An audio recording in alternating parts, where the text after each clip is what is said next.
सगळ्यांना नमस्कार. अर्चना रायरीकर, आहारतज्ञ. आता उन्हाळा सुरू होत आलेला आहे आणि सगळ्यांना वेगवेगळी पेय प्यावीशी वाटतात. सरबत असेल किंवा शहाळ्याचं पाणी असेल आणि त्यातलंच आपल्या सगळ्यांचं एक आवडतं म्हणजे फळांचा रस.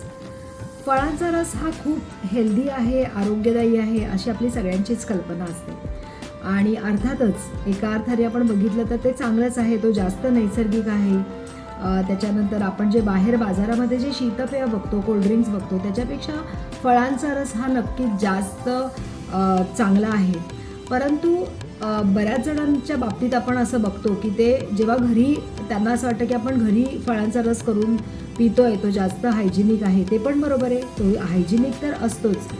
परंतु असंही लोक पुढे म्हणतात की आम्ही त्याच्यात साखर टाकत नाही, तो साखर न टाकता आम्ही बनवतो, त्यामुळे तो खूप हेल्दी आहे आणि आम्ही तो कसाही आणि केव्हाही पिऊ शकतो.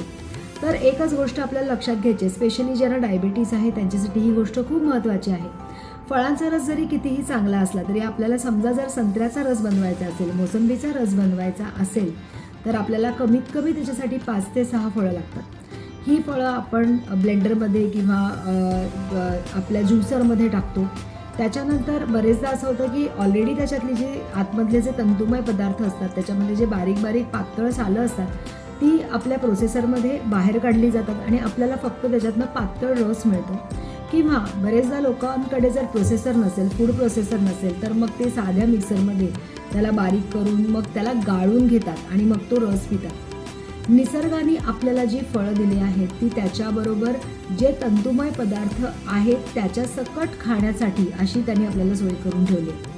म्हणजे इमॅजिन करा, तुम्ही एक जर संत्र खाणार आहे तर त्याची तुम्ही आधी सालं काढता, त्याच्यानंतर एक एक फोड, त्याच्यामध्ये बारीक बारीक रेषा असतात त्या बाहेर काढता. त्याच्यामध्ये आपला किती वेळ जातो आणि मग एक एक फोड आपण ती चवीचवीने खात असतो आणि त्याच्यातला जो फळांमधली जी साखर असते ती हळूहळू आपल्या शरीरामध्ये शोषली जाते.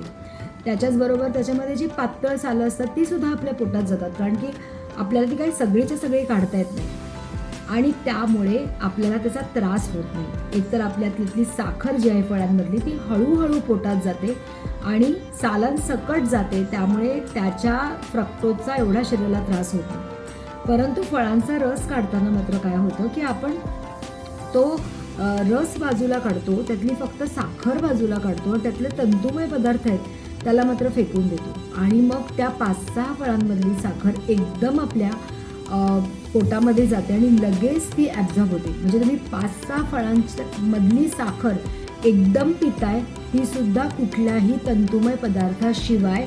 त्यामुळे रक्तातली साखर वाढणं, शुगर स्पाइक्स होणं या गोष्टी होऊ शकतात. म्हणूनच सालं काढलेला, त्याच्यातल्या बारीक सालं, तंतुमय पदार्थ, चोथा काढलेला फळांचा रस हे घेणं नक्कीच चांगलं नाही आहे.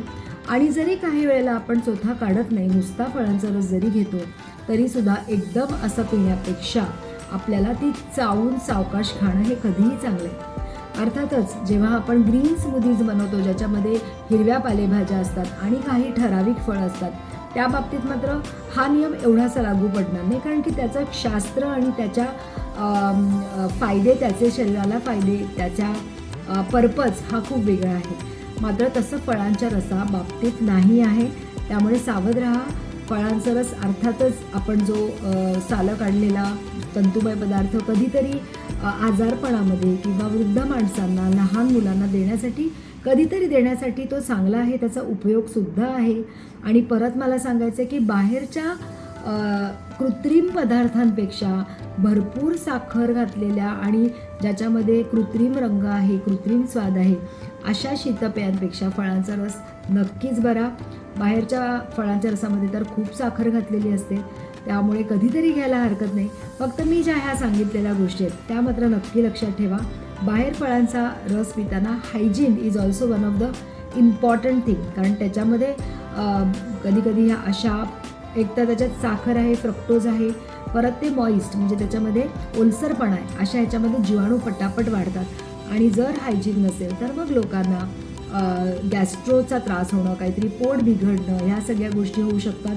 आणि ह्या गोष्टी कधीकधी किरकोळ स्वरूपाच्या असतात, कधीकधी गंभीर स्वरूपाच्या सुद्धा होऊ शकतात.